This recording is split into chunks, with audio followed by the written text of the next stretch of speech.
talk like this for some time, where it'd be a topic that people, at least in the, have at least have heard about it, something like quantum mechanics, and I think that they have general interest in. But kind of do it at a slightly more sophisticated level, so that when you come away, you have some indication of the depth of the theory and what you can do with it. I mean, the talk may work, may be a disaster, but this is an attempt. And this is pretty much all I have. This is all I can talk about. Are there questions? Okay, so. Okay, this picture I like a lot. This is the 1927 Solvay meeting. It's actually the 5th Solvay meeting. And this is actually the one that's actually the birth of quantum mechanics, of modern quantum mechanics. What I want to do is I want to point out a couple key people here. I just like, even if I was talking on, let's say, water, I'd put up this picture because I really like it. I just think it's an amazing picture. I have it on my door. I just like the picture. What? I'm not certain where I want to say Berlin, but I'm not entirely certain. This is all, I just know it's the 5th Solvay meeting. I want to say a little bit about who we're going to point out here and who we're not. Okay, so that's a smaller picture. Let's look at who they are. And you could actually, if you wanted to, you could give a talk just literally going from person to person to person to person. This is just, everyone here is just absolutely, they're worthy of a talk unto themselves. Okay? There, Einstein. Okay? We're not talking about him. Why? He's a heretic. Okay? He's a quantum heretic. Okay? Even though he started quantum mechanics early on, he explained the photoelectric effect. As quantum mechanics started going toward more probabilistic interpretations and deterministic ideas, he didn't like that at all. Okay? And so he actually started going away from the standard views of quantum mechanics. So we're not talking about Einstein at all. Further, this fellow right there, that's Max Planck. We're not going to talk about him. He actually, although he started quantum mechanics in 1900 with the idea of a photon and black body radiation, his ideas, although they're very important, they get everything going forward, it's still really the old quantum mechanics. That's why I have old here, and we're not going to talk about him either. Okay. Further, okay, this is Bohr. Okay. No, we're not talking about Bohr either. Okay, Bohr is gone too. Even though at this point here, the mantle of high-level physics really went from Einstein to Bohr at this point, and Bohr was considered kind of probably the top physicist at the time. We're not going to talk about him because again, when you have when you say that here's a little nucleus, electron are going around at the Bohr atom, oh, that's old. We're not going to do that either. Well, so you could say, well, then what are we going to talk about? Okay. We're going to start here. This fellow in the back. That's Schrodinger, and he's actually the one who started doing quantum mechanics the modern way. Okay, so we're going to discuss Schrodinger. Further, if you go back over here. Okay, Heisenberg. Okay, it turns out that Heisenberg came up on a completely separate way of doing quantum mechanics that turns out to be exactly the same as what Schrodinger did, but it's using matrices instead of differential equations. But he also did quite a bit. We're going to deal with him. I don't know. Okay. And lastly, this fellow here. Okay. And this is Pauli. Okay. And Pauli basically, although he doesn't come up with quantum mechanics, he realizes a very important feature of it that we need. Now, I can't have this picture up without referring to this fellow right here. Okay. That fellow right there, pretty much no one knows who he is. And even if you're having a conversation with him, you would have no idea who he was. He was completely silent. He barely talked. He was known for being remarkably silent. Okay, his name is Paul Dirac, and frankly, he was probably the top physicist there. Okay, and that's saying a lot. And actually, my advisor actually worked with Hans Bethe, and Hans Bethe, who knew everyone here. Actually, Hans Bethe himself said there was a time when Dirac knew everything in physics that you could actually not teach him anything. That's coming from Hans Bethe. Okay, so that's saying quite a bit. So we're not going to talk about him, even though he's the best one there. Okay. So what I want to do is concentrate on two aspects of quantum mechanics. Okay, the role of measurement and the role of spin. And there's a lot of other things you can do, but if you have some indication of these, you know a lot of quantum mechanics. Okay. Now, before you can understand the role and how these things work, you have to know what the rules of quantum mechanics are. So we have to start off with what is a postulate. Okay, so if you scratch your head, you think a postulate, and you think back to in 10th grade when you're taking geometry, and you had all these postulates that you learned and whatnot. Well, really, what were they? They're really kind of a starting. It's going to be some initial rule that you're going to have, some starting point. You're going to say, I'm going to assume X. Okay? There might be a good reason for assuming X, but it is really an assumption. It's really a starting point what you're doing. What can't you do? Okay? Once you get your theory, you can't use your theory here to go back and prove the postulate. You can't do that. That's impossible. Okay? So we're going to have some postulates. Okay? We can't use the theory to prove them. They're just going to be our starting points. And further, this is a little unsettling, but all I can tell you about the postulates is that they're consistent with the experimental data. Okay? So the postulates here are consistent with, and I should put theory/experiment here. I can't tell you why these postulates work, and that's okay. No one can. I saw a video from the 50s. I'm guessing from how people were dressed and whatnot. It was from either the late 50s or early 60s of Richard Feynman giving a popular talk in Cornell on quantum mechanics. And this is from Richard Feynman. And Richard Feynman says, well, you know, absolutely no one understands quantum mechanics. In the sense of you can go through and you can come up with a rule for why something works, but exactly why it occurs, you can't. So some of the rules I'm going to give you, the postulates here are odd. I can't tell you why they occur, but they do occur. Okay, so let's start off with this is Schrodinger. Turned out he never had a body. You know, that really prevented him doing well. Okay, nice. Okay, so the first postulate. Read this off and then I'll explain what it means. Okay, so that we're going to say for any system, in a system it's anything we're going to study. So we could study this room, this mic, and the atom. It doesn't matter. Okay, that there exists something which you use a Greek letter psi for. I'm going to call it psi, or the wave function. Okay, that there exists a psi, and anything you can ever know about that system is contained in psi. Okay, so in principle that means that if I want to really, really understand this room, there's some big wave function for this room. And if I know what this wave function is, anything I can ever know about this room is contained in that wave function. Okay. Now, okay, that always comes across as being a little disturbing. It somehow you get the impression that your life is controlled by some random function that you don't know. Don't worry about it. Okay. If you take my quantum mechanics course in the fall, and I'll show you how to calculate some psis for really, really simple systems. It turns out it's really, really hard to calculate psi, and this is for like one particle systems. So when you actually try to then explain something like this room, it's impossible. So you're not there's not some master psi that somebody has for our room and is controlling it. And that's not going to happen. Okay. I mean, if there was, would it really matter? You couldn't do anything about it. So, so let's take an example here. Okay. So what we're going to do, we're going to take a atom or just a ball, and we're going to put it in a very narrow cylinder. So there's a little ball. Now we're going to put it in a narrow cylinder, and there's our cylinder. And what we want to ask is, well, if you had this little ball and this little cylinder going back and forth, what would be the psi for this? Okay. Now it turns out that Schrodinger gives a way of calculating this. I'm not going to show you how you calculate it. There's some, basically what Schrodinger had a prescription. You do this little prescription for this. You crank a mathematical handle, and the psi comes out for this. Okay. It turns out, though, that when you work this out, it's called the distance from this left end to that particle. If you call that x, so this is x down here, and I'm going to plot the psi here. So this is positive psi.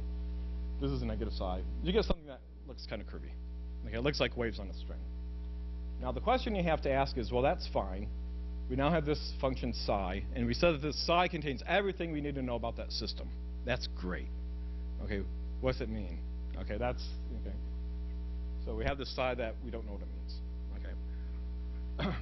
In this postulate as well, in here, it turns out that psi by itself doesn't have any physical information. Okay. But if you take psi and if you square it, okay, that's going to give you the likelihood for finding a particle at a given point. So here's our little particle, and it's in this little box. And if you look down here, here's this curve. Okay. So the blue curve is down here. That's our original psi. So that's our blue curve on the previous side. And then this black curve here that looks like this, that's going to be psi squared. And so all that happened mathematically is that these negative regions, when you square up, become positive. So you get this blue, you get that black curve that looks like this. So that's the black curve. Okay. And this is going to be the probability for finding a particle at x. So what does that mean? So if I come over here, if that particle's at x, I go down here and I look at x, so here's x here. I read up to that black curve here. And if I read up to that black curve here, that's going to be the likelihood of finding the particle there. You get some odd results from this, though. Okay? What happens here is that you could say, well, what's the problem? Suppose the particle here is here. In other words, right there. What's the probability of finding the particle there? In this case, you'll never find the particle there. That's the odd result of quantum mechanics. That you'll never find the particle here, you'll never find the particle here. Okay? You're very likely to find it here, because that's big here. You're very likely to find it here, because that's large. And you're very likely to find it here, that's large. Okay? Now, the only reason we're looking at this system here is because it's simple. You can look at more complicated systems, and it gets more convoluted. But you don't learn anything more. Right? They get more complicated. Okay? So, one of the odd things about quantum mechanics is it turns out that when you solve for the psi here, there's only certain possible psi's you can get. Okay? And I'm going to try to convince you that in the case we're considering where we have that little narrow box and we're putting a particle in it, the psi's that you're getting look like waves on a rope. Okay? So what is this? Here's a rope. I'm going to tie it to a wall here. So this is, I fastened it to a wall, so this is a wall. And I take this end here and I'm going to shake it. Okay? So I'm going to take this end here and I'm going to vibrate it. Now what happens if you do that? Well, if you shake it here, you're going to get some wave going this way. So this is our incident wave. And that incident wave is going to come down along here, and it's going to hit this wall. And what happens when it hits this wall? Well, it's going to reflect back. Okay, for those of you who know a little more physics, I apologize for these really sad waves. I'm sorry.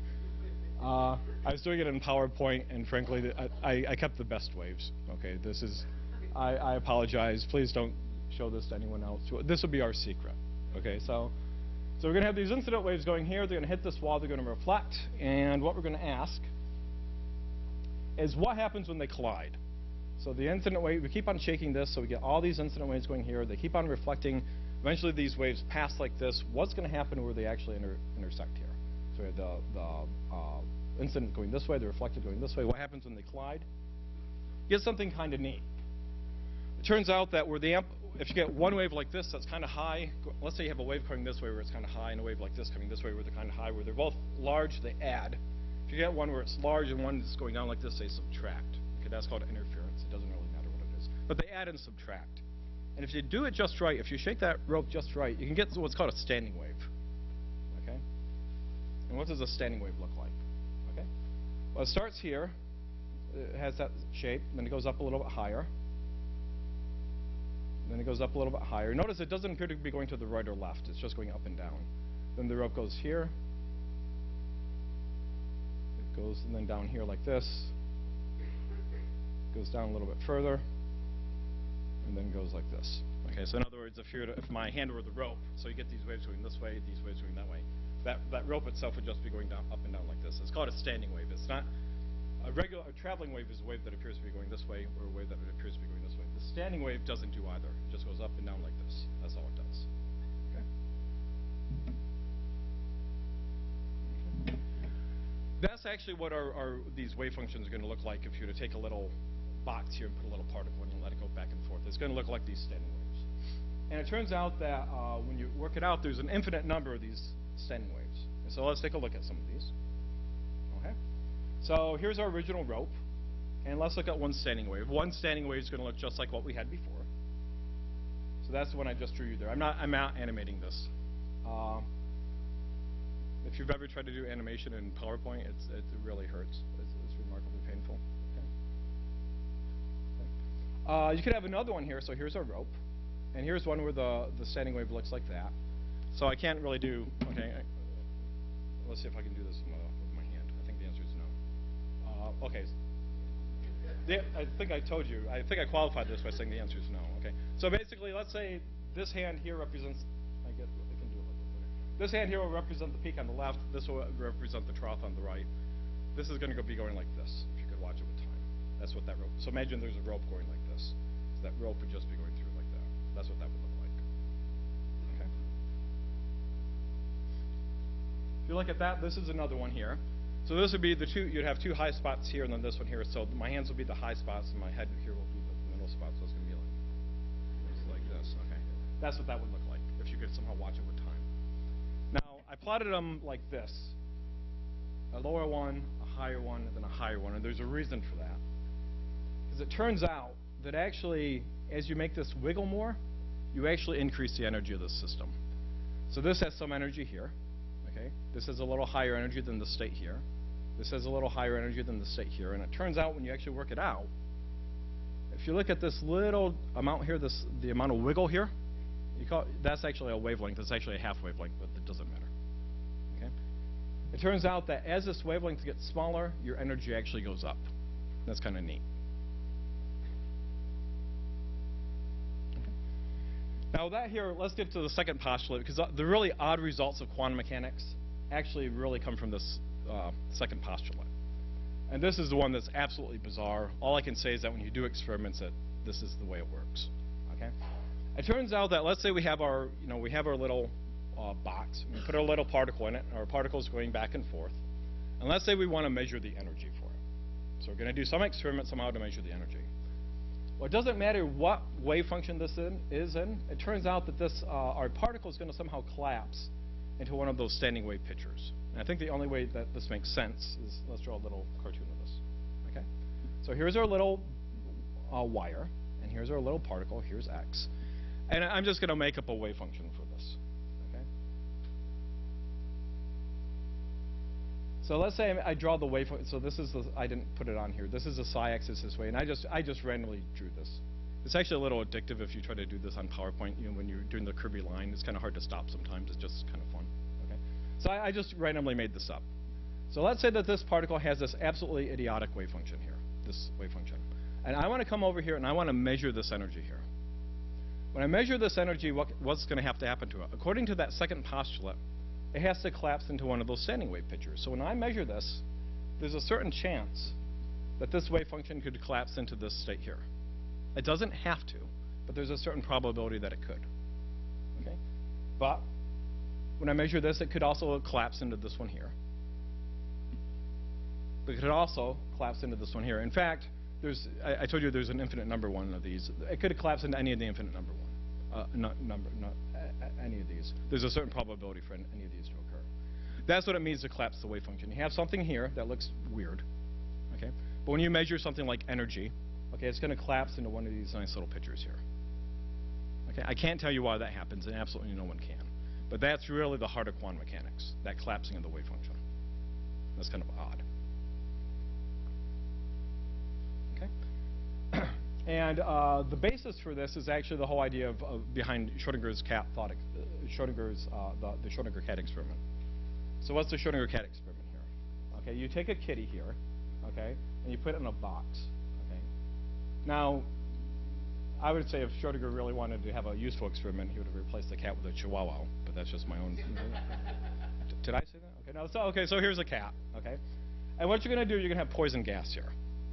Okay, and this is going to be some sort of device here that is completely arbitrary when it goes off. When this goes off here, it's going to release the gas and kill the cat. Okay, so what we're going to do is we're going to say, well, that's a system. Okay. So the question is, what would be the wave function for the system? Okay. Well, it turns out there's two possible results here. We can have this kitty. Okay. We can have live kitty. Okay. Or we can have kitty that could be having a better day. One of those two results. Okay. Now the thing is we don't know which one it's going to be until we actually measure the system. How do you measure the system? You have to look in the box. Okay. And so you don't know what the cat's going to be until you actually look in the box. Okay? And as soon as you look in the box, the cat's either going to be dead or it's going to be alive. That's the idea. Now, you can do a more sophisticated analysis, and it turns out to be a lot more subtle than that. But you start asking questions that sound a little bit like Aquinas, which is, do angels understand themselves? And you kind of scratch your head and go, I don't know.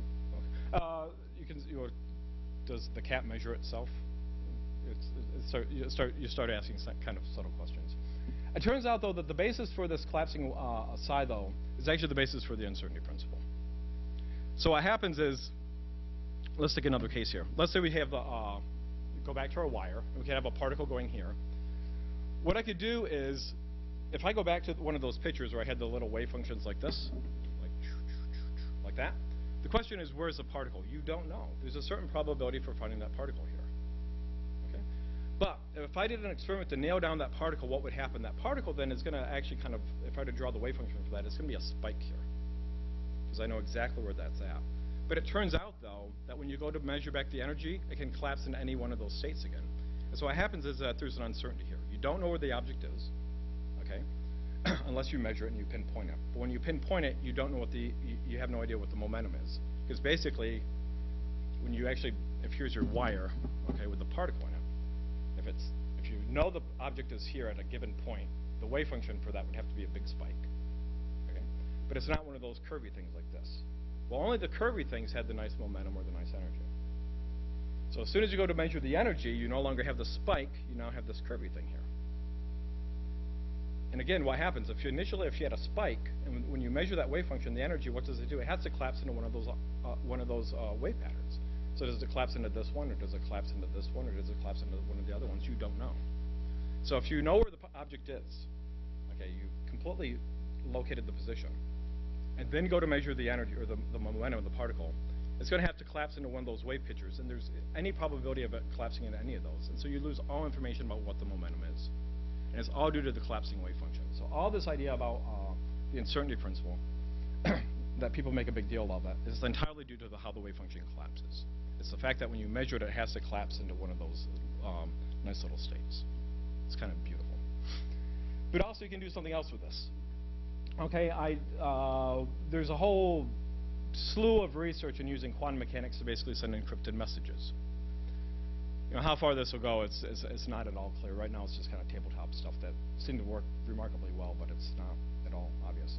So what you can do, you can actually send a message as basically a wave function. And what you can do, you can tell whether that wave function has been basically intercepted. Because if that wave function has been intercepted, it's been measured. And if it's been measured, then it collapses into some state. And then you know whether somebody's actually looked in on your message or not. Okay. So there's this is a huge area of research here that people are doing. Okay.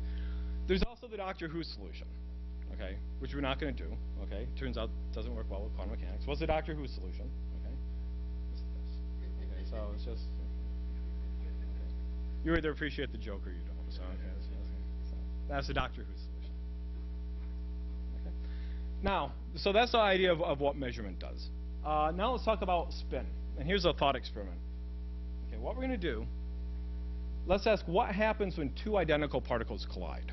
So what I'm going to do is I'm going to take an electron over here, and I'm going to collide them together. I'm not going to take an electron and proton. They're different. I'm going to take two similar particles, either a proton, proton, neutron, neutron. It doesn't matter. Two identical particles, and I'm going to smash them together. What happens? Okay? Not a whole lot. Okay? So there's our first particle. That's identical particle 1. That's identical particle 2 coming in that direction. And what happens is when those two particles come together, their wave functions overlap. Okay? Represent that by this little cloud here. Okay, so that's the wave functions are overlapping. Then what do? They come together, then they scatter. So they come in. So this would be two particles coming like this. They scatter, then they go out. Now, here's the question. Okay? What is this particle? Is it particle 1 or is it particle 2? Remember, they were identical. And these wave functions have overlapped here. So you had this wave function, they've overlapped, and now they've scattered. So is this the first particle, this guy, or is it this fellow over here? You don't know. The same thing with this. Okay. What is this particle? Is it this one, or is it this one? You don't know. There's no way of determining this. So, Pauli took this really serious. He worked it out, and what he did, he came up with probably one of the most profound theorems in all physics. Okay, what he realized is that the answer to that problem really depends on the particle's spin. Okay, it depends on how fast an object is spinning. So it turns out that particles actually spin. It's a property of nature, and you can kind of view a spinning particle as, imagine a particle is a little ball and it's spinning. So that arrow represents it spinning, and this right here, that's that arrow associated with that. So that's, imagine you have a ball spinning like this, and so it's going to spin like this, and this is kind of the axis of rotation here. Like this. That's what that represents. And Pauli realized that the answer to that question really depends on how these particles spin. He came up with something really amazing. Okay? So this is a question Pauli asked. Let's go back to our little container. I'm going to put two identical particles here. I'm going to put one particle at position 1 here, and one particle at position 2. So this is particle 1, particle 2. Now they're identical, so I'm going to you're going to switch them now. So we're going to take these two particles and switch them. So now this is going to be particle 2 at this position, and this will be particle 1 at this position. And the question is, what happens? Okay? And Pauli found out that really something absolutely amazing happens. It turns out that for some particles, when you switch them, the wave function gets a minus sign. Okay? And for other ones, when you switch them, you get a plus sign. So let's put this all up here. So it turns out that if you take these, this is particle 1, and this is particle 2, and I switch these two, so now this is 2 over here and 1 is over here, you get a minus sign here. And this is particle 1 here and particle 2 here. In this case, when you switch these, okay, you get a plus sign. And it turns out that the difference between that little minus sign is absolutely phenomenal. Okay? Turns out all the particles that, when you switch them, nothing happens. You call those bosons, named after the famous physicist Bozo, who after basically becoming a physicist, got tired of physics and went into the entertainment business. It's named after, there's a brilliant Indian physicist by the name of Bose, and that's who it's named after. And then Enrico Fermi, who studied these systems as well. So these ones here, when you switch the particles, they're called bosons, nothing happens. The fermions, when you switch them, you get this minus sign. And you could say, well, who cares? You should. Okay? Turns out that all particles in nature are either fermion or boson. You don't have a choice. When you're born, you're either this or you're that. Okay? It turns out that bosons are very friendly. I'll try to convince you of this. Okay? And it turns out that fermions are quite antisocial. Okay? And it turns out that you really want both. It turns out that fermions' antisocial behavior is very, very important. Okay? Now let's ask, why are fermions, in other words, these are the ones that when you switch them, you get the minus sign. And the bosons are the ones when you switch them, you don't. So let's ask why these are friendly and these are antisocial. Okay. So let's take two fermions here. So and it turns out that electrons are good examples of fermions, okay, as are protons, as are neutrons. Okay, it turns out many things in nature are fermions. So let's say I have an electron here, or proton, proton, neutron, neutron. It doesn't matter. Okay. I'm going to take these and I'm going to switch them. So you switch them. And according to Pauli's little calculation, this picks up a minus sign. You could say, fine, that's nice. Okay, picks up a minus sign. Now let's have something different here. Let's go back to this case here. Instead of having particle 1 here and particle 2, let's imagine now they're really, really close together. They're exactly at the same spot. And now let's switch them. So instead of having particle 1 here and particle 2 here, where I can switch them like that, I'm going to put them at the same spot. And now so this is particle 1, particle 2, I'm going to switch them like that. Let's ask what happens. Well, you have to think a little bit about this. Okay? What number is equal to its own negative? So you have to go back to here. Remember? This is one spot to the second spot. And when you switch them, you get a minus sign. But now they're at the same spot. So this is going to be some number, and this is going to be a negative number. Okay? But they're at the same spot here. So we have to ask what number is equal to negative itself. There's only one number that's equal to negative itself. It has to be 0. Okay? This means that fermions are antisocial, meaning that if you have one fermion here and another fermion here, if they're the same, okay, and there's some qualifications to what that means, okay, you can't put them at the same spot. Quantum mechanically, you can't do it. Okay? But, okay, let's go and do this with now bosons, okay? Good examples of bosons would be like helium-4. Most of the helium that people use in balloons is what's called helium-4. We're going to go to this point. So imagine you have pions in a particle in particle physics you'd have, but that doesn't matter. So imagine I have a helium-4 particle here and a helium-4 particle here. And if you exchange these two, like this, they're the same. Now let's ask, suppose I have a particle here, and I move them close together, and now I switch them. What happens? Well, nothing happens. So in other words, if I have one boson here, one helium-4 particle, it loves having another helium-4 particle right on top of it. There's no reason it can't be there. They're actually quite friendly. Okay? So often what happens if you invite one boson to a particle, you get a whole lot of other bosons, as we're going to see. Okay? Okay? It turns out that what Pauli realized, this is ridiculously profound. Okay? it explains, and I'm going to try to convince you of this. Okay, it's going to explain why nuclei are stable. Okay, it's also going to explain why white dwarfs and neutron stars exist. Okay, right now none of you are falling through your seat. Okay, even on Friday night with students who are drunk, they're not falling through their seat. They might be falling off their seat, but they're not falling through their seat. And why? Okay, it's going to be because of Pauli's contribution. And further, it's going to explain superfluidity and superconductivity. Okay? And that's all due to the fact of when you take those particles and you switch them, sometimes you get a minus sign, sometimes you don't, depending on the spin. Okay? So let's try, I want to try to convince you of this. Okay? So up here is a neutron. This is a neutron. So let's say I had one neutron, you have one neutron in your hand. It turns out if you wait on the average of about 10 minutes on a neutron, it turns out after about 10 minutes, one single isolated neutron all by itself decays into a proton, an electron, and this particle called an antineutrino. It doesn't matter. The main thing is that a neutron is not stable. Neutrons only live for about 10 minutes, and then they fall apart. So you scratch your head and say, well, wait, that doesn't seem to make sense from what I learned in high school. I know from high school that we have an atom, and inside the atom there's a nucleus. And inside that nucleus there are protons and neutrons. Fine. Now you're saying now that a neutron here only lives for about 10 minutes before it breaks apart. Well, how's that possible? Because you even had a Regents exam on it, where there's neutrons in the nucleus. How can they even exist? Okay, what Pauli did is actually figured out this problem. So let's actually look at this.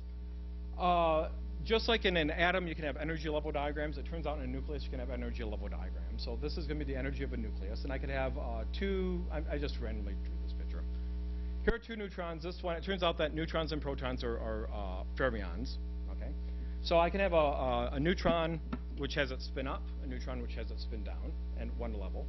Then in a higher energy level, I can have another neutron, proton, and another one, and I can keep on going on. So there could be a whole bunch of these protons going this way. Neutrons this way. And the same thing with the protons. I could have a neutron spin up, proton spin up, proton spin down, so on and so forth. And I could have some cartoon picture like this.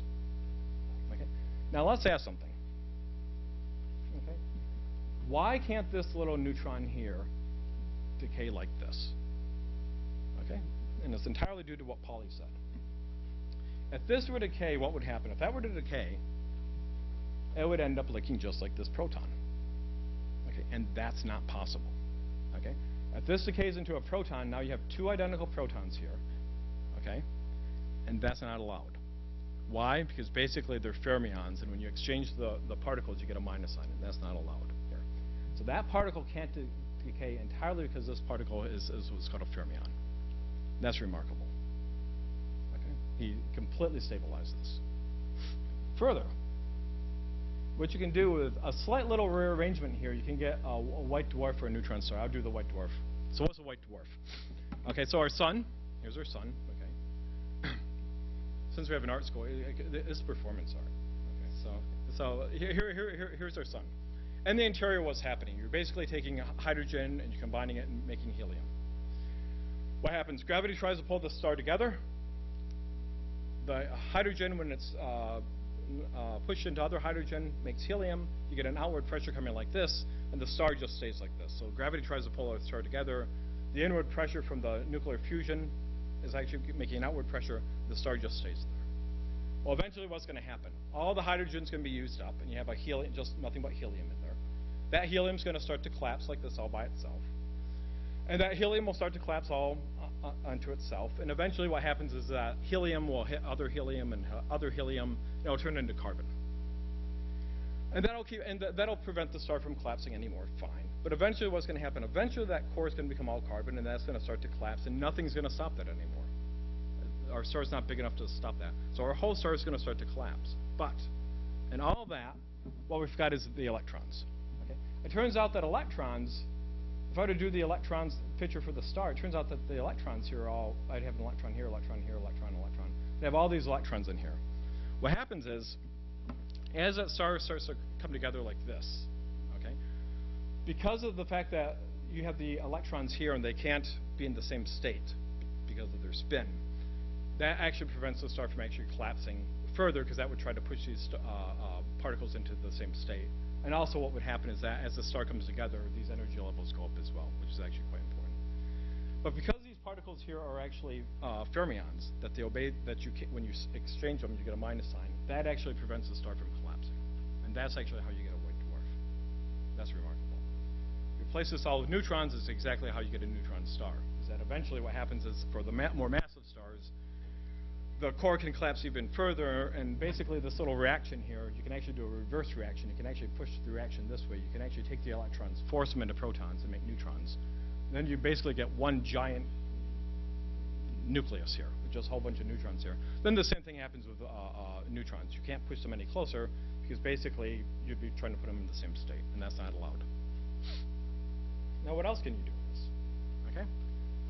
Let's replace this, but instead of having protons and neutrons here, let's put in helium-4. And let's say it's warm. So let's say I go and I get some helium, and I put it in a little container. And this is helium-4. And so I can have some here, some here, some here, in different states. But it turns out that helium-4, these are what are called bosons. Okay? Remember, when you exchange those, they don't pick up a minus sign. They stay the same. So what happens here, if you take this system and cool it, okay, what happens when you cool it? Well, this one particle, let's look at him. Okay, this little particle can stay here. Okay? But now what else can happen? Well, this particle here can fall down here, and this particle here can also fall down here. All these particles which are up here can actually fall down to the slowest state. Why? Because they can. Bosons are allowed to be at the same spot at the same time. Okay? They can all fall down here. Now, let's ask, what causes viscosity? So you've all seen, everyone knows what viscosity is. If you have maple syrup and you put it on your pancake, it flows like this. Viscosity is basically like an internal friction in the fluid. What does it mean to have internal friction in the fluid? It means that somehow you're losing energy in the system. It's going someplace. The question is, here is kind of interesting. If all these particles are down here in the slowest state, how much energy can they lose? They can't lose any, because they're already at the lowest state. There's nowhere for the energy to go.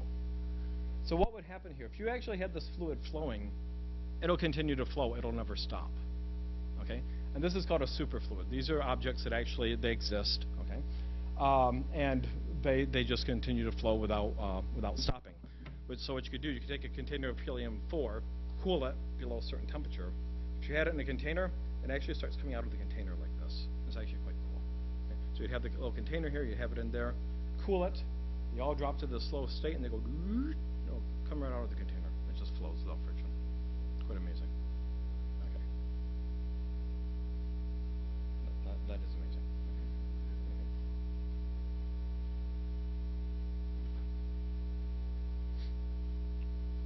Any other questions?